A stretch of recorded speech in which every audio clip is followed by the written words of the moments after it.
Olá, sou o Gerson de Souza, educador, mestre em administração, teólogo, e estou aqui para conversar com você sobre se pode o cristão se envolver com política.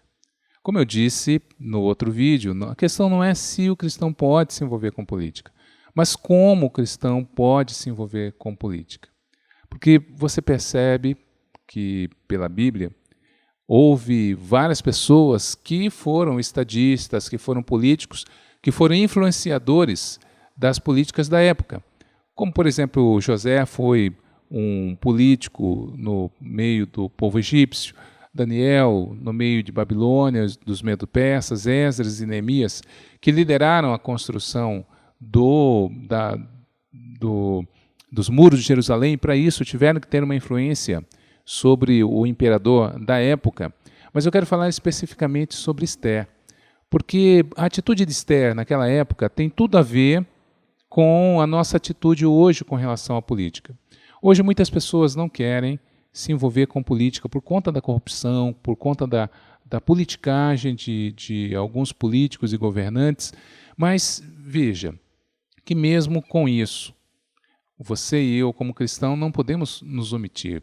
Porque é como disse Jesus, se o sal ele não servir para dar o sabor, para conservar, para nada mais presta, senão para ser pisado pelos homens. Por isso, quando Esther ficou sabendo de uma lei ou de uma política pública que Amã lançou para que todos os judeus do reino persa fossem mortos, inicialmente, Esther recuou.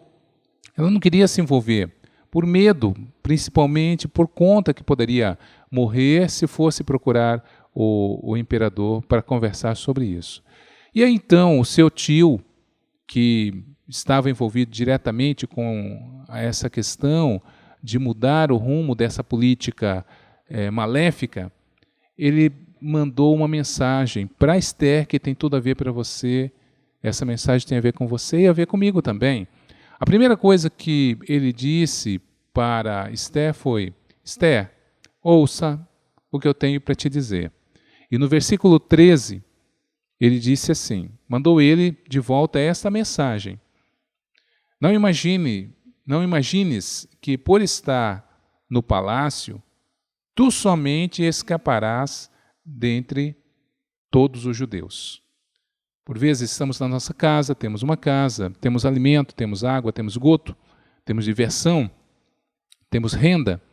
Mas você já imaginou as milhares de pessoas que não têm o que você e eu temos? E como é que essas pessoas podem ter uma melhor qualidade de vida?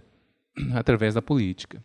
Através de uma política justa, uma política pública que de fato promova a vida dessas pessoas. A primeira coisa que Mordecai avisou Esther é que ela estava alienada dos problemas reais da população. A segunda coisa que ele pediu é que ela considerasse. O versículo 14 diz assim: Pois, se de todo te calares agora, socorro e livramento, doutra parte virá para os judeus. Ou seja, se ela se omitisse, Deus iria levantar outras pessoas, sim. Porém, aqui diz assim, mas tu e a casa do teu pai perecerá. O mal que eu não impeço na vida do outro, daqui a pouco virá contra eu mesmo. E a terceira coisa, depois de ela se inteirar do que aconteceu, de não se omitir, é que ela de fato participasse.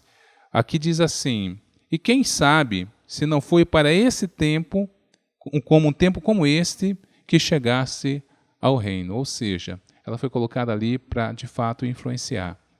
Esther foi tocada, ela confiou em Deus. Aqui diz que ela pediu que jejuasse para ela e ela foi para tentar resolver aquele problema e conseguiu resolver, porque Deus age nas pessoas de ação. E eu concluo com um pensamento de Edmund Burke, que diz o seguinte: para que o mal prevaleça, basta que os bons façam nada.